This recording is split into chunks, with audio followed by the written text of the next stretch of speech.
Travis head ও অভিষেক শর্মার পাওয়ার প্লেতে 125 run, বিশ্ব রেকর্ড গড়ল হায়দরাবাদ। এই বুঝি প্রথমে হায়দরাবাদকে এত রানের লিড এনে দিল ট্র্যাভিস হেড।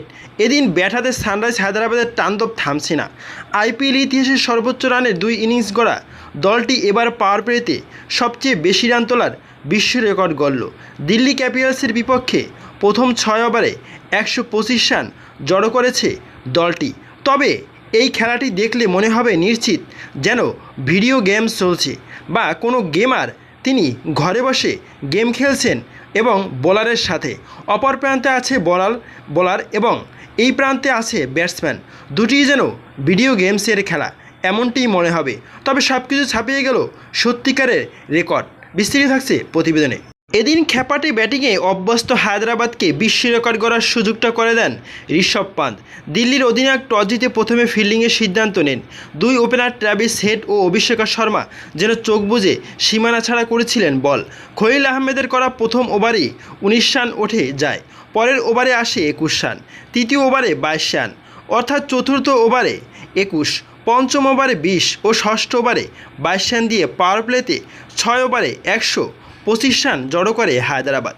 এই 36 বলে 24 বলই এসেছে বাউন্ডারি থেকে। তবে হায়দরাবাদকে বিধ্বংসী শুরু এনে দেওয়া 2 ওপেনার সপ্তম ওভারেই বিদায় নেন। অভিষেক মাত্র 12 বলে 46 রান করেন, 2টি 4 ও 6টি ছক্কায়। তার মতো কুলদীপ যাদবের শিকারে পরিণত হন হেডও। বিদায় নেওয়ার আগে 32 বলে 89 রান করেন, 11টি 4 ও 6টি ছক্কা হাঁকানো অজি তারকা বিদায় নেন। প্রথম 3 ওভারেই আসে 52 রান করে ফেরেন ট্র্যাভিস হেড। কোনো টি-20 ম্যাচে 3 ওভার শেষে কোনো ব্যাটারের সর্বোচ্চ রানের রেকর্ড এটি। এছাড়া প্রথম 5 ওভারে 100 রান করে 5 ওভারে সর্বোচ্চ রান তোলার বিশ্ব রেকর্ডও গড়ে দলটি। তবে এত কিছুর মধ্যেই আলোচনায় চলে আসে মোস্তাফিজুর রহমানের কথা। তবে মোস্তাফিজুর রহমান এরকম কোনো রেকর্ড করেননি যে মোস্তাফিজকে অবহেলার স্বীকার করেছিল দিল্লি ক্যাপিটালস, যে নর্টেজের কারণে, কুলদীপের কারণে এবং খলিল আহমেদের কারণে মোস্তাফিজুর রহমানকে বসিয়ে রাখা হতো। কিন্তু সেই মোস্তাফিজুর রহমানের অভাবটা আজকেও হারে হারে টের পেল দিল্লি ক্যাপিটালস। এর আগেও টের পেয়েছে কিন্তু এতটা টের পায়নি।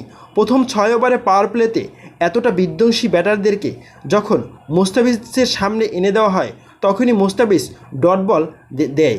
আর এই মোস্তাফিজকেই আমাদের দরকার ছিল, কিন্তু সেই মোস্তাফিজকেই হারিয়ে ফেলেছে দিল্লি ক্যাপিটালস। এখন মোস্তাফিজ ধোনির তুরুপের তাস, আর ধোনির কথা মতো এখন মোস্তাফিজ যেমন খুশি তেমন নাচছে। তবে এদিন সব কিছু ছাড়িয়ে সানরাইজ হায়দরাবাদ 266 রান করে, আর যার নায়ক ছিলেন ট্র্যাভিস হেড।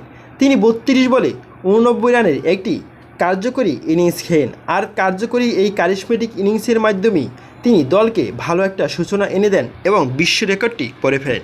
প্রিয় দর্শক, এখন দেখার বিষয় মুস্তাফিজুর রহমানের সাবেক দল দিল্লি ক্যাপিটালস এই 266 রান কি টপকাতে পারবে? আপনার মতামত কি? মতামত জানাতে পারেন কমেন্ট বক্সে। ধন্যবাদ।